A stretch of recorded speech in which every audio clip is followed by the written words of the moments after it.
ตอนนี้เรามาอยู่กันที่เบิ่งรถเด้อเบิ่งรถเด้อเขาได้อยู่กี่วัน2 อาทิตย์ฮะ2 อาทิตย์ไหมนี่ไงได้เห็นแล้วถ่ายถ่ายด้วย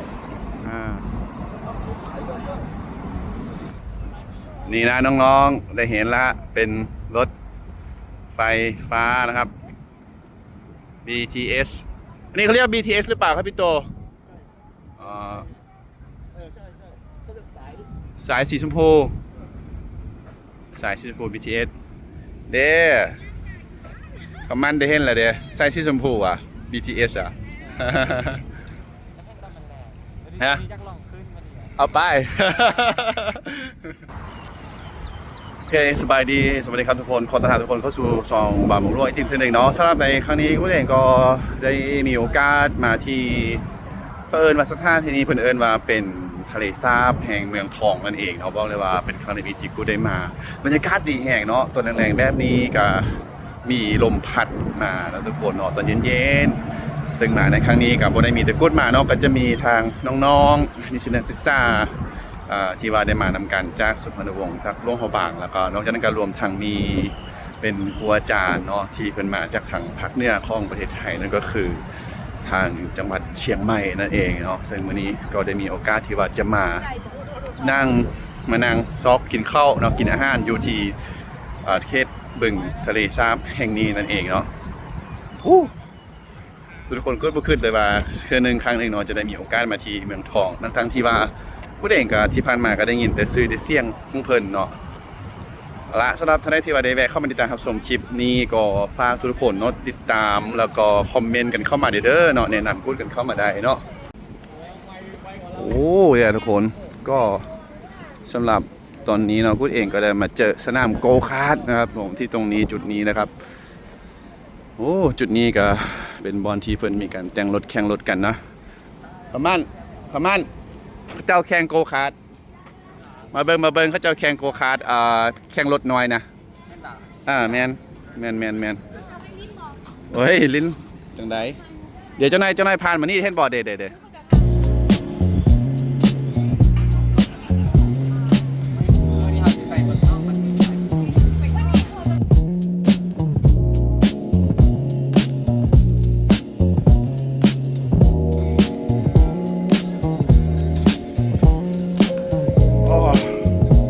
บรรยากาศดีเนาะมีลมพัดเย็นๆนะ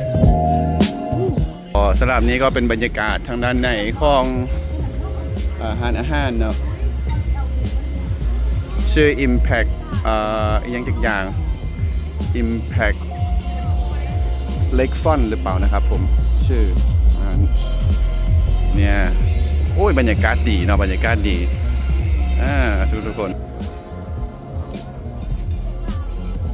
จันก่อนตั้งพลามาเวียงจันทร์แล้วก็มาต่อเวียงจันทร์มาน้องคายแล้วก็ต่อมาพี่เลยมากรุงเทพเลย12 ชั่วโมงโดยนี่มาด้วยความมุ่งมั่นเลยเนาะแล้วเป็นไงกรุงเทพมาเที่ยวแรกหรือเปล่าครั้งทำอิฐครั้งแรกเลยครั้งทำอิฐตั้งมุมได้งามตั้งเนี่ยมองอยู่ด้วยมุมต่อไม่มีตัวเขามีบล็อกตั้งใจเลยพอพี่นี่อย่างไม่ได้มูลรายละเอียดแต่ถ้าหัวหน้าเจ๊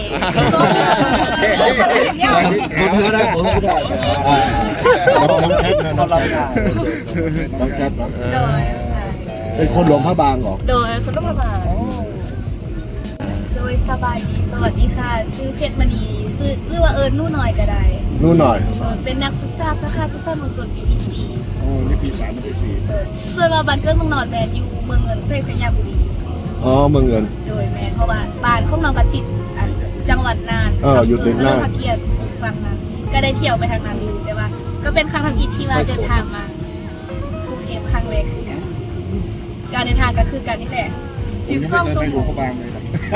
ม่ส่วนเหรอก็ไปลงไปพูว่าเขาเจ้ายางเพราะว่าเขาบ้านเขาก็ไปขี่รถไปหน้าด้านแต่ว่าพูว่าทางนั้นเขาเจ้ายางไปประมาณจากลุงยังบ่เคยงานบ้านเฮียนเองแห่งเลยทั้งแห่งสาขาที่ท่านมันส่วนปีสี่นะครับมีน้อยท่านเลย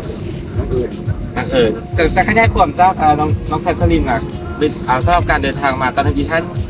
ทีมกับตั้งใจว่าสิ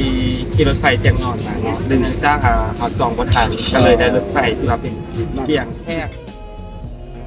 เอาละทุกคนหลังจากเมื่อกี้ก็เป็นหนึ่งในบรรยากาศที่ว่าพวกเขาได้มีโอกาสไปนั่งกินข้าวนออยู่ในร้านอาหาร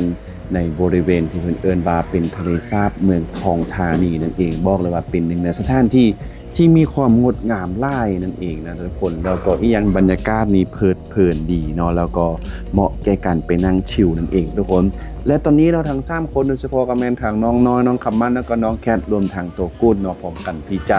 เดินทางนะเพื่อว่าจะไปร่วมงานตัวนี้พวกเราก็ได้นั่งเป็นรถรับส่งเนาะของโรงแรมที่พวกเราไปพักนั่นเองนะทุกคนเนาะซึ่งว่าเนี่ยก็พากันนั่งไปเอามือบังหน้าผากไปพร้อมเนาะซึ่งว่าบรรยากาศตอนที่พวกเราไปนี่อยู่ที่กรุงเทพมหานครเนาะอากาศก็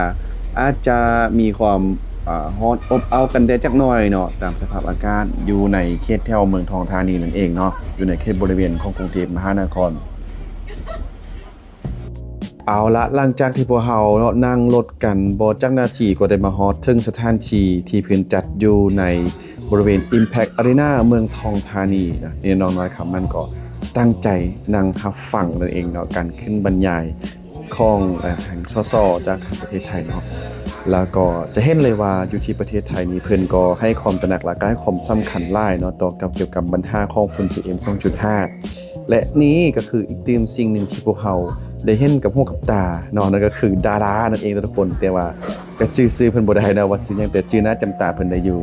และนี่ก็ถือว่าเป็นหนึ่งในบูธที่ว่าทางน้องๆของพวกเราได้มาร่วมกันจัดเนาะนั่นก็คืออยู่ในมูลนิธิสภาลมหายใจภาคเหนือนั่นเองเนาะที่พวกเราได้มีโอกาสร่วมกับบรรดามหาวิทยาลัยเครือข่ายจากทางภาคเหนือบ่ว่าจะเป็นมหาวิทยาลัยเชียงใหม่แม่โจ้จะเป็นทางเชียงรายจังซี่แล้วนี่เป็นต้นนั่นเองเนาะซึ่งว่ามาครั้งนี้ก็บ่ได้มาเที่ยวอย่างเดียวนะทุกคนก็คือทุกคนมาเฮ็ดเวียกพร้อมเนาะอย่างเช่นคนก็เช่นเดียวกันก็พาน้องๆมาครั้งนี้ก็มารับฟังได้ความรู้หลายๆอย่างเลยเนาะถือว่าเป็นการเปิดประสบการณ์ใหม่ๆและนี่ถือว่าเป็นสิ่งที่ว่าพวกเราได้รับการต้อนรับอย่างอบอุ่นเนาะจากบรรดาทุกๆภาคส่วนที่อยู่ในงานครั้งนี้รวมทั้งครูอาจารย์ที่มหาวิทยาลัยเชียงใหม่เนาะที่ว่าได้เสริญเอาพวกเขาเนาะเป็นหนึ่งในตัวแทนของมหาวิทยาลัยจากฝั่งลาวเพียงแต่หนึ่งเดียวเท่านั้นเนาะที่ว่าได้เข้ามาร่วมงานในครั้งนี้แล้วก็ได้มีการนำพาพวกเขาเนาะไปท่องเที่ยวสถานที่ท่องเที่ยวหลายแห่งเนาะซึ่งว่ามันก็เป็นหนึ่งในสถานที่ท่องเที่ยวที่พวกเขาเองก็บ่เคยรู้เนาะแล้วก็อาจจะบ่ได้เห็นมาก่อนนะแล้วก็ได้มีการนำพาโดยครูอาจารย์เนาะโดยเฉพาะเรื่องการเดินทางนะทุกคนเนาะการเดินทางไปมาอยู่บรรดาเมืองทองธานีหรือว่าทางกรุงเทพมหานครจังซี่เนาะก็ถือว่าเป็นหนึ่งในประสบการณ์ชีวิตของพวกเราเลยการมาประเทศไทยในครั้งนี้เห็นให้เห็นโหหลายๆอย่างเนาะแล้วก็จะนำเอาสิ่งเหล่านี้เก็บไว้เป็นความทรงจำที่ดีแบบนี้ตลอดไปนั่นเองเนาะแล้วสำหรับคลิปนี้นะถือว่าก็มีเพียงเท่านี้นะทุกคนเนาะขอขอบใจทุกคนที่เข้ามาติดตามรับชมคลิปฮ่องกูดเนาะซึ่งว่าบอกเลยว่าการมาไทยทุกๆครั้งฮ่องกูดเนี่ยล้วนแล้วแต่มีเรื่องราวดีๆประทับใจกลับไปบ้านตลอดเลยเนาะโอเคสำหรับคลิปนี้ก็ถือว่าจบวันนี้ขอขอบใจทุกคนที่ตามชมตั้งแต่ต้นจนจบเนาะฝากเป็นกำลังใจให้กูดเดอร์เนาะโดยการกดติดตามแล้วก็คอมเมนต์แล้วก็อย่าลืมที่จะกดไลค์ให้กูดเนาะ